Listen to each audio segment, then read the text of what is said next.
Guys, Rotor Dave here with another video. This time will be my very first YouTube video, so if any of you guys have come from TikTok, thank you very much. And anybody that's watching this here for the first time on YouTube and just came from YouTube, I have a lot of videos of what I've already done on this vehicle on my TikTok, and that would be at renesis.dave. But for now, I'm going to be posting a lot more videos, and in Rotor Dave fashion, most of these videos will be single take for the most part, or a very long single take processes, that is. But for those that aren't caught up on what we've done so far on this vehicle, we basically just restored all the plastic on this side here, all the way up that way and across the back there, as well as the hose and the box and the vacuum hoses.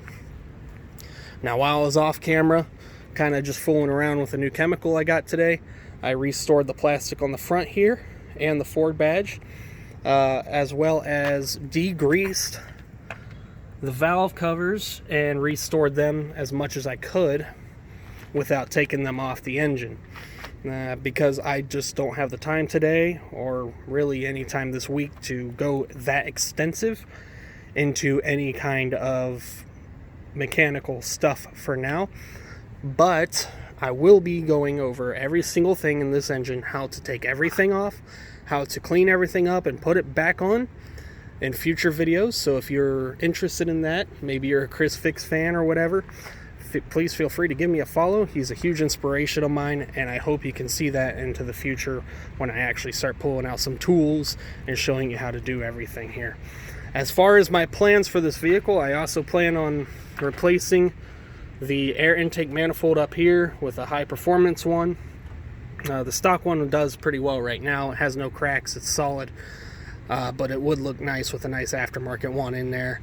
I want to replace that alternator with a nice shiny new one because it's pretty worn out looking. Still runs perfectly fine, still charges the battery perfectly fine. It's just kind of a pet peeve of mine that I'm not going to be able to clean it up as well as everything else in the engine. And I'm going to be replacing all of these pulleys with lightweight pulleys.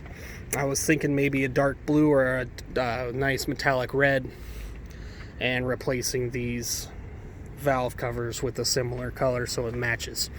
I plan on keeping the middle of the engine black and then just having little accent pieces on the side. As far as performance modifications go, I would really like to throw a turbo in here or a supercharger. Right now, that's going to be way down into the future because I don't have any money or sponsors, so it's not going to happen anytime soon. Going around to the back here, I have what's most important, and I need to really get it down on it as soon as possible, is a fuel leak coming from the gasket on the fuel tank because somebody didn't put it in right when they replaced it. So now I have to deal with that and wasting gas, because whenever I fill up, it just pours out the bottom, and my fuel gauge doesn't work because they didn't put it in right. So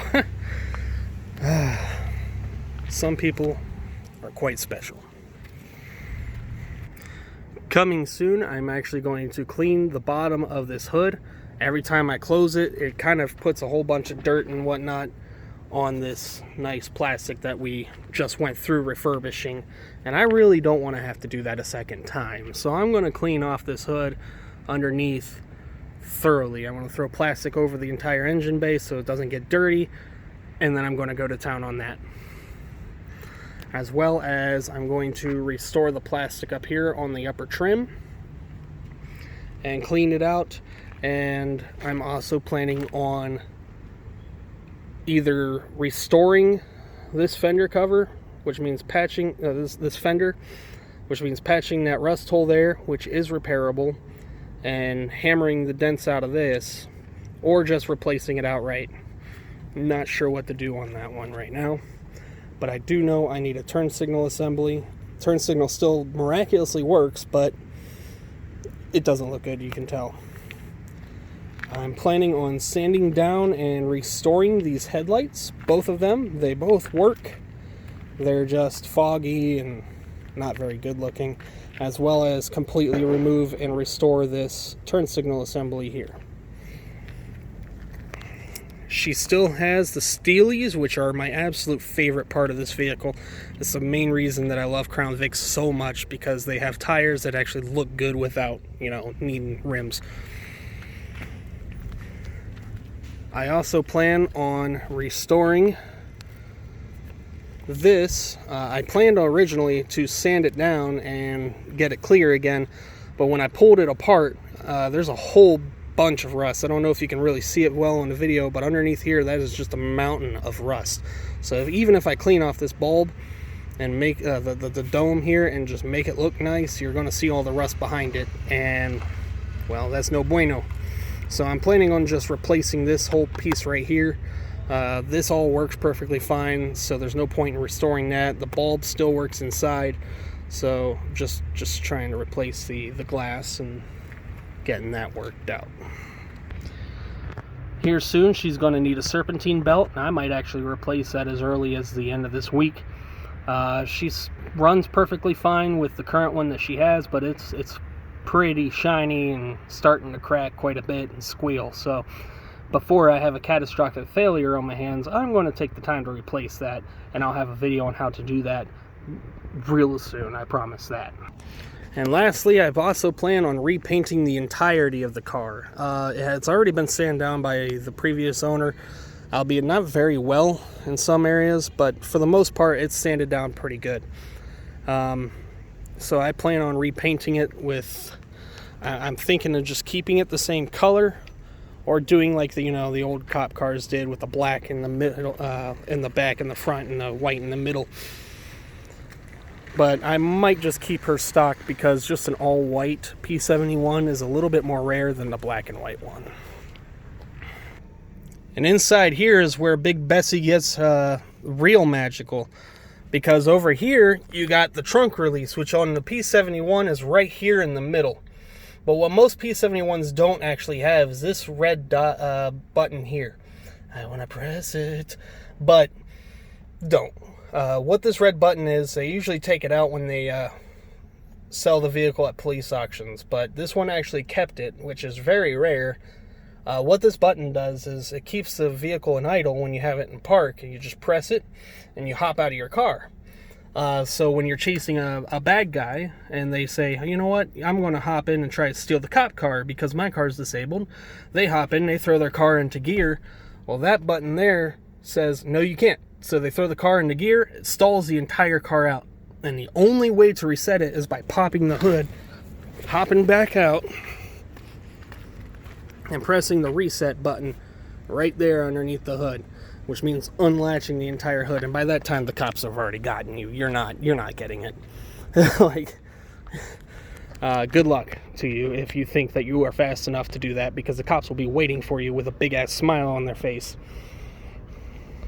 For those of you on TikTok as well, when you first saw and I said that this battery terminals were crap, I took some of that degreaser I used for the head cover, the valve covers here, and I cleaned off the battery terminals, and they look so much better. Oh my gosh, if anybody has seen my TikTok before and looked at them now, they'd be like, holy crap, that is a big change, because they were just, whoever decided, let's put 4 bottles of terminal grease on this battery, that will do, really doesn't know what what they're doing.